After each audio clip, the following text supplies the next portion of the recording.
Okay, so I'm going to be working on this problem. This is a daily problem from one of LeetCodes, and I thought it sounded interesting. Um, Problem name is remove max number of edges to keep graph fully traversable. Again, this is a hard problem.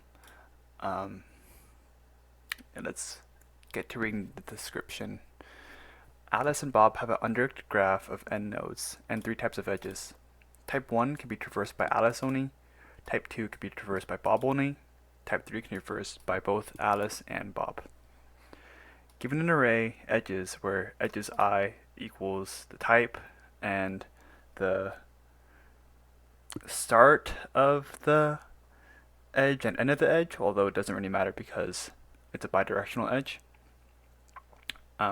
Yeah, where edges I represents a bidirectional edge of type I between nodes u and v.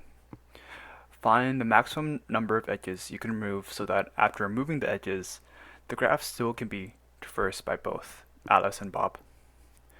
The graph is fully traversed by Alice and Bob if, starting from any node, they can reach all other nodes. Okay, so I need to think about a few things here first, but what stands out to me so far, or this problem feels like a union find or disjoint set problem. I'm feeling that because it's similar to a minimum spanning tree. If we get a union find or disjoint set such that the number of edges in the disjoint set or the union find is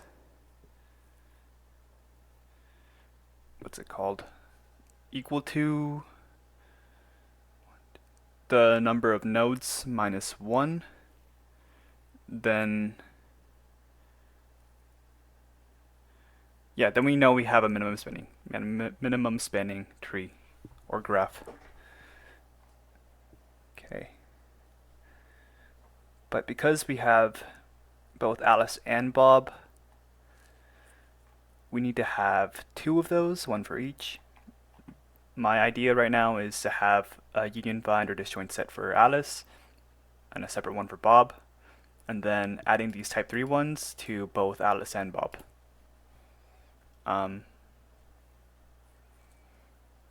And I'm going to take a more reconstruction-based approach where instead of trying to remove edges,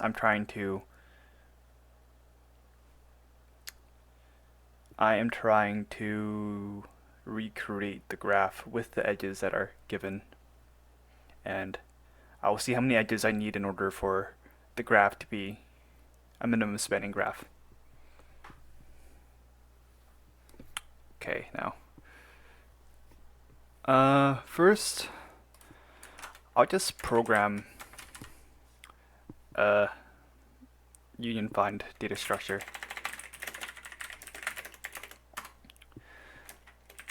I think copy paste this, but I like doing this because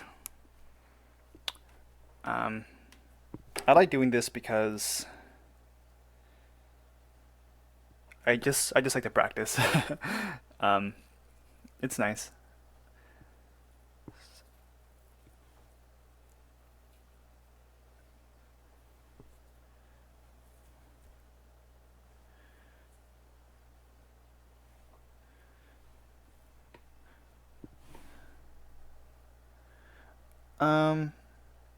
I'm trying to think of what to take as parameters for this union find.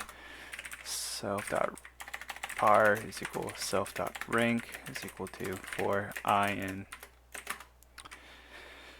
self.par is equal to self.par of I is equal to I. Self.rank is equal to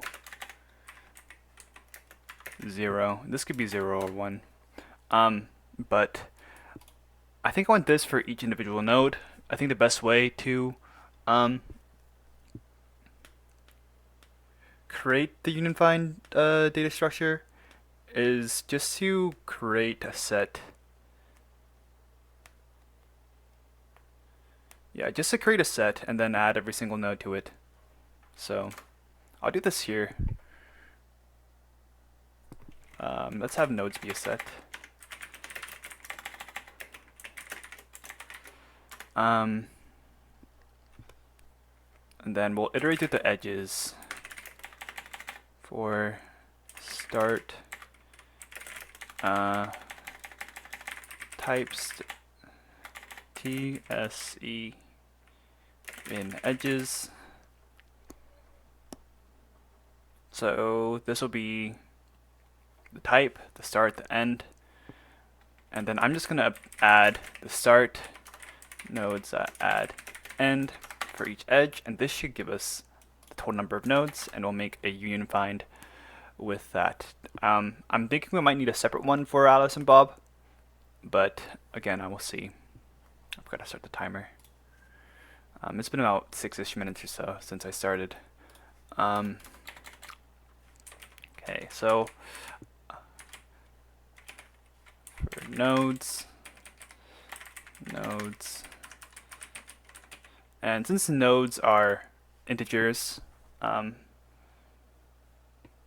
we'll know that their value I is, we'll just set their value to the parent. Because they're integers, they should also be unique. There shouldn't be more than one node with the same integer as a representation.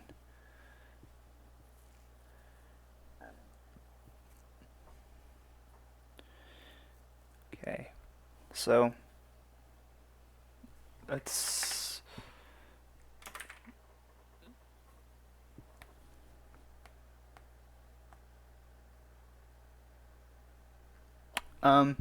we're going to be implementing two optimizations that are common for unified data structures.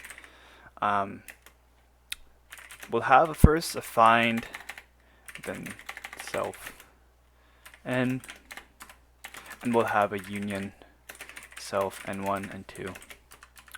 N stands for node, n1 and 2, node 1 and u2, node 1, node 2.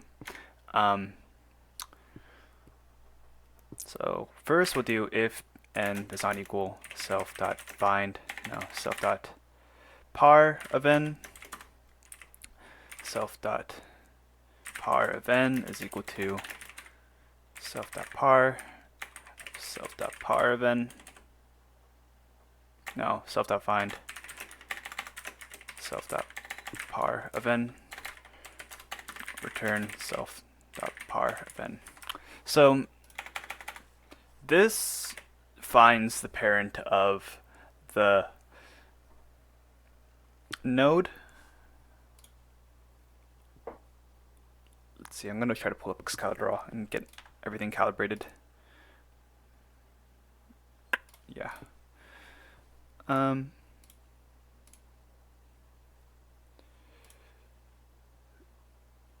second. Okay. So find takes a find takes a node, like let's call this node 1, and this is its parent, node 2.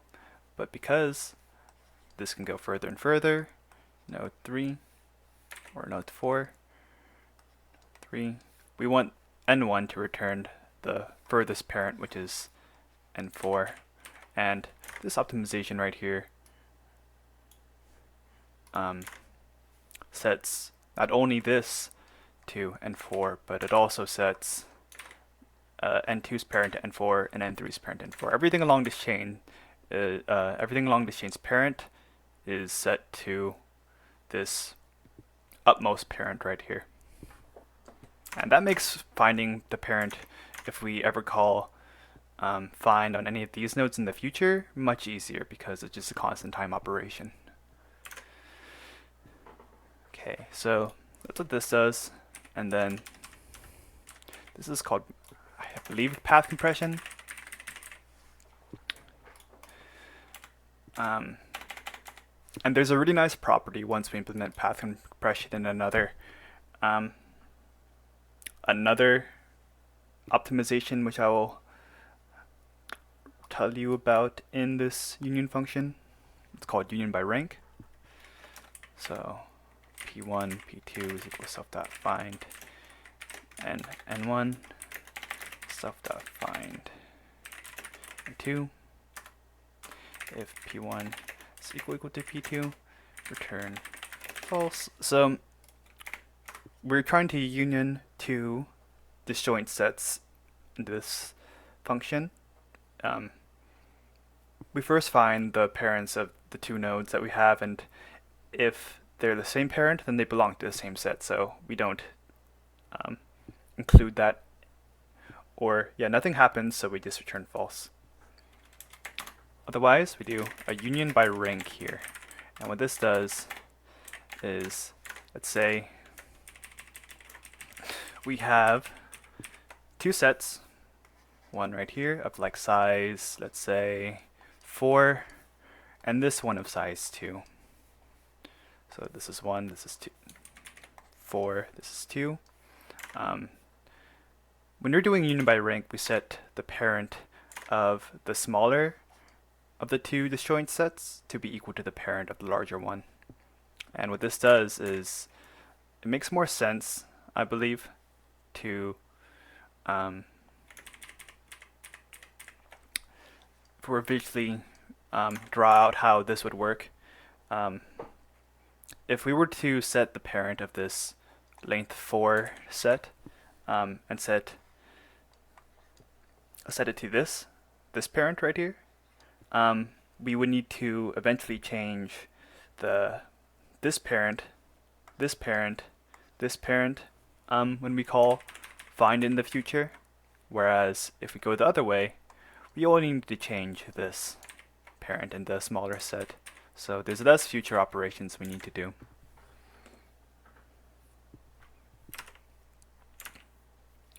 And yeah, so let's see, if self.rank of p1 is greater than self.rank of p2, so if the rank of p1 is larger, then we set p2's rank to it. Oops, we set p2's parent to it. Otherwise, self.rank p2 is greater than self.rank p1.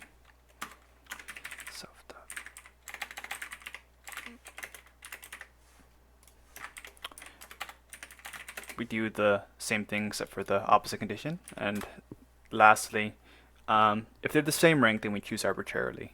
So let's say self.rank of p1 is equal to p2. p2 is equal to p1.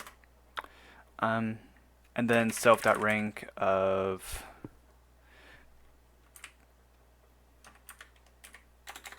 self.rank of p1 plus equals 1.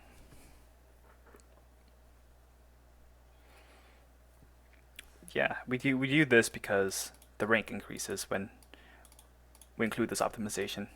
Or if they're of the same length or of the same rank, then we choose arbitrarily, and because it's the same, when we add the other rank to the other one, the rank increases by 1. Yes. Okay. Okay, so I'm guessing, oh yeah, the union by rank and path compression algorithms normally, the time complexity is proportional to the height when we do these operations, but when we implement these two functions, or these two optimizations, the time complexity actually becomes very nice, something called an inverse Ackermann function, and that essentially amounts to constant time. So it really, you could just treat these find and unions as O of 1 operations. Okay, so now we have union find, and then so we need to think about how we would use union find to construct a minimum spanning tree. And I think we'll have two separate ones, both for Bob and Alice.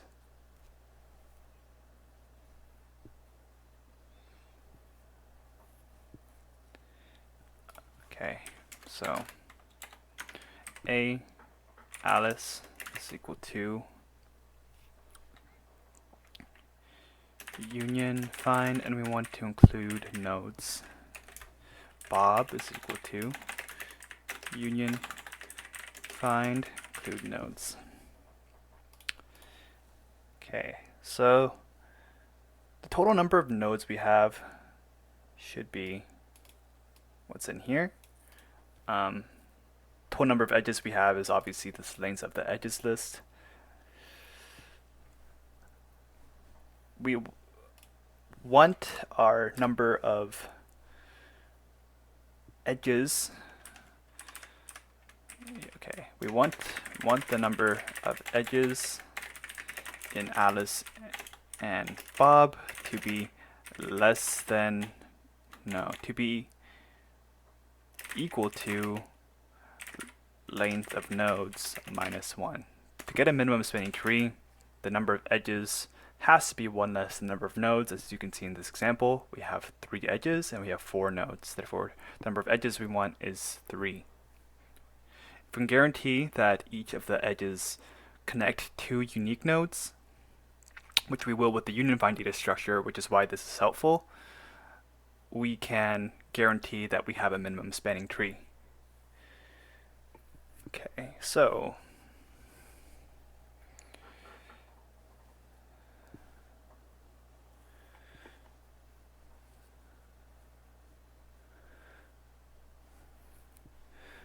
I might want to take count of edges just to make sure too.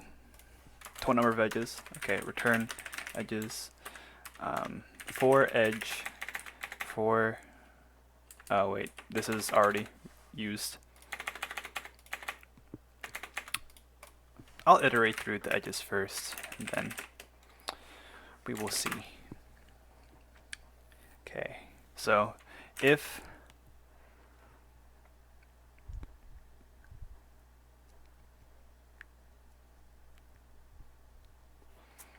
so we have type no 1, no 2 is equal to edge.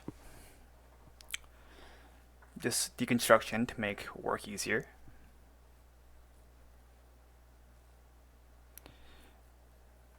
Okay, so if t is equal to 1, this is the Alice case. Else if t is equal to 2, the Bob case. Else we have both.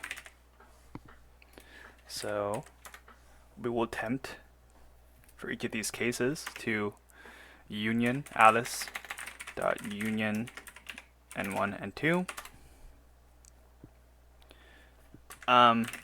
This will be conditional. If it does work, oops, which I need to make sure that it does by returning true here.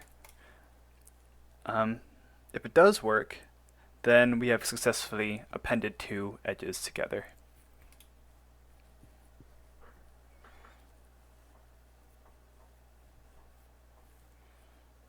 Okay, so if Alice at union n1 and 2, we have successfully unioned the 2. We just need to increment the count of edges by 1. So count plus equals 1. Else if we're in the Bob case,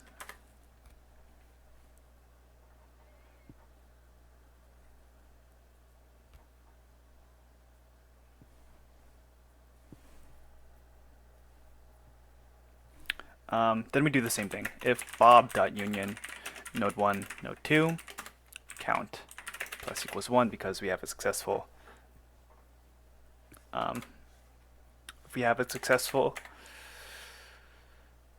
unioning of 2 nodes, then we increment it by 1. Okay. Otherwise, we have the both case. So if Alice.union n1 and 2 or Bob.union n1 and 2, I'm choosing to do or here because if it's useless for Alice, like she already has an edge that corresponds to this, but Bob does not, then we can include it for Bob and not included for Alice, and it would still contribute to the count of total edges that we have. Count plus equals 1. So how do we know once we're finished? Or that how many edges we have, so we know when we're finished when Alice and Bob's number of edges is equal to length of nodes minus 1. If neither Alice or if either Alice or Bob's edges are less than that number, then we return -1. Otherwise, okay, yeah. So if Alice length of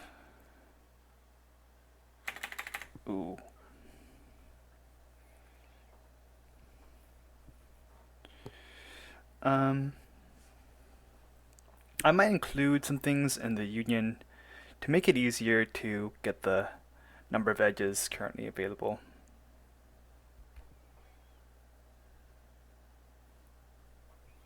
Yeah, so I'll initially put number of edges self dot edges is 0, and whenever we increment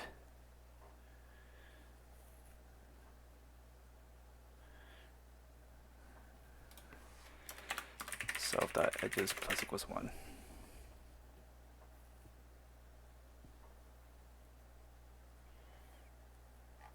Okay. If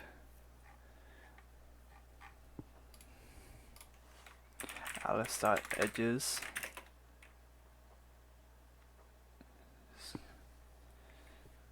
is less than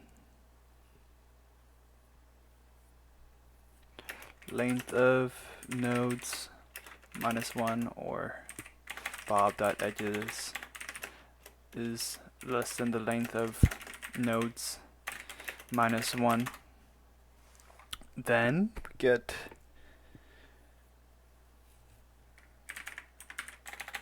-1, because we've gone through all of the edges and it's not possible for either Alice or Bob to traverse the graph, so we have to return -1 here. Otherwise, we return the length of edges minus the count. Okay, so we did something wrong, but that is to be kind of expected the first time. Or it looks like we're returning -1 for literally everything, so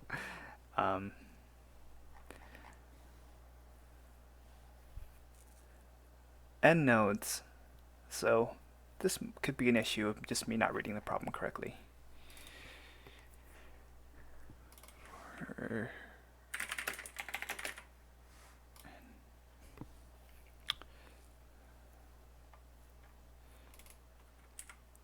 Nodes and nodes. Do I need this then?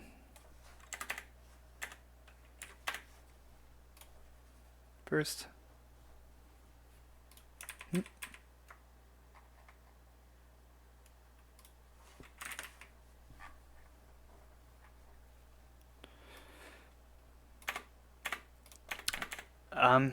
Yeah, so this is the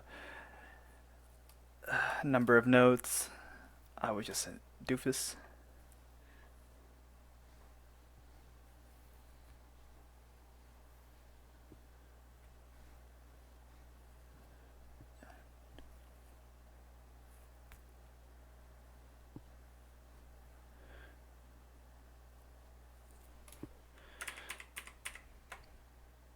No, I still like this actually. What I had earlier. Count.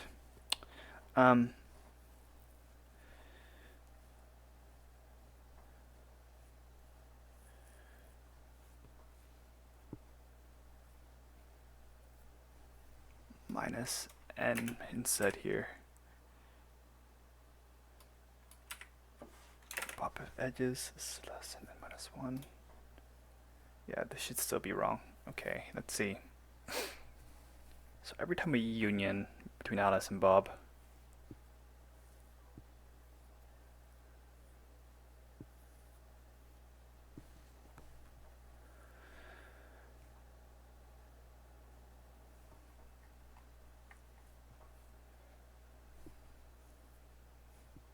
we're essentially just adding an edge. So let me just print Alice edges, print Bob.edges, also print n-1, just because I'm curious. See what these conditions are.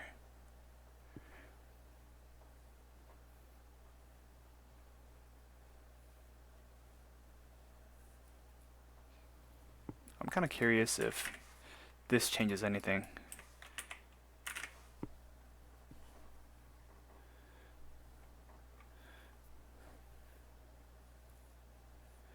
Three, 1, 3.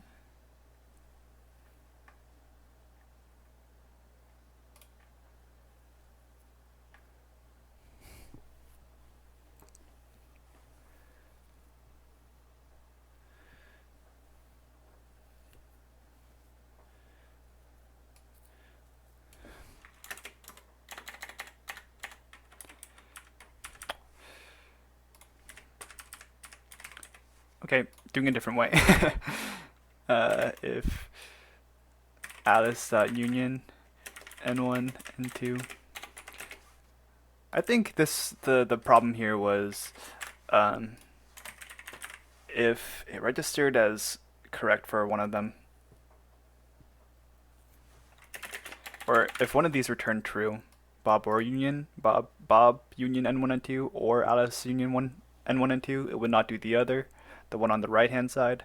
So I'm just creating two count variables instead.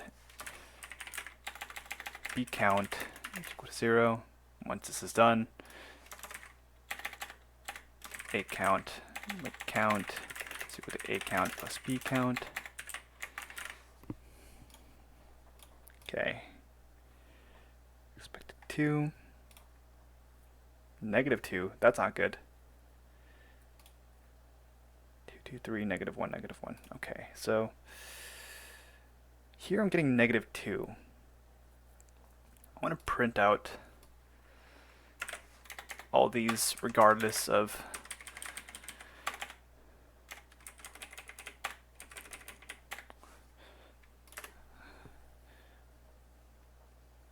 if this is true or not, so I'm moving it out.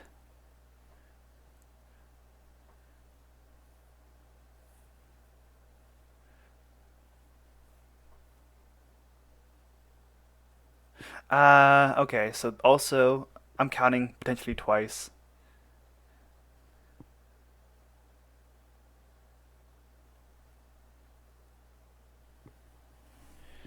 Yeah, I'm potentially counting twice. Because we're only really adding one edge to the graph. It just happens to work for both. Count is equal to 0. So I would just say has counted is equal to false.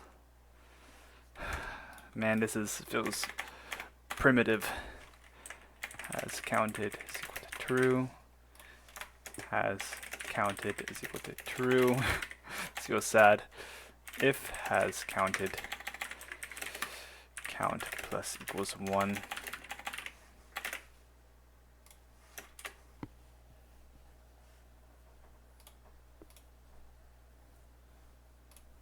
Does this work?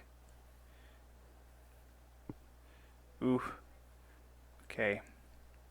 So let's see. I'm going to draw this example to see what exactly is going on. So we have two nodes.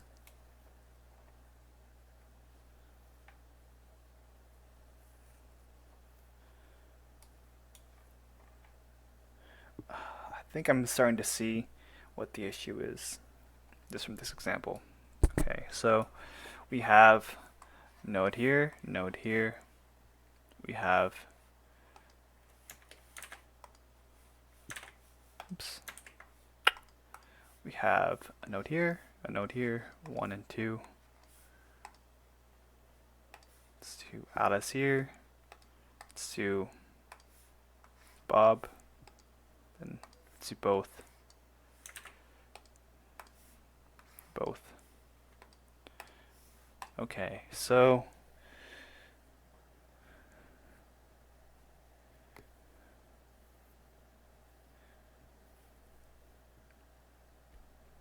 I have an idea. This right now doesn't work because if we encounter, let's say, Alice has this already, this 1 to 2, and then like this is Alice's. This already exists. Not let's pretend that these two don't exist for a second. And then we encounter this next, this type 3. This will still count towards our edge total, and that will also look like this. Our resulting graph will look like this. And we have 2 edges here, and this is unnecessary because this C always or allows Alice to travel both to 1 and 2. So what we could do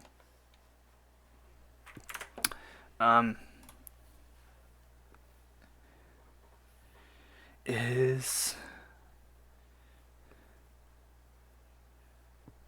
my idea is to sort the edges by the type. So we do all the 3s first before we do the 1 and 2s. And then once that is done,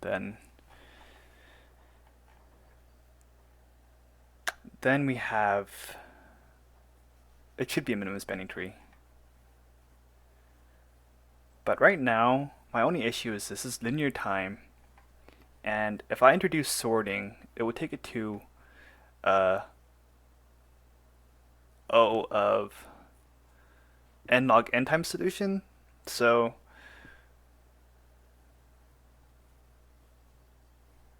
this is kind of jank, but I'm thinking about just doing 2 iterations of this and only doing it if and only counting for type 3 during the first iteration. So that takes it from an n log n solution back to an O of n solution again. Okay, so for edge in edges, if t and 1 and 2 is equal to edge, if t is equal to 3, then I'll just copy paste this code. Yeah, because we still don't want to count this edge twice if we include it. Actually,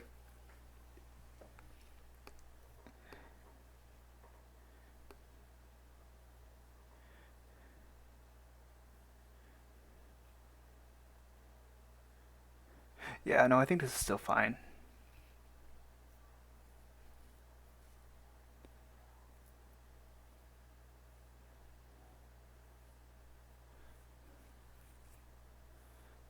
And then, yeah, we'll just remove this here. This is unnecessary.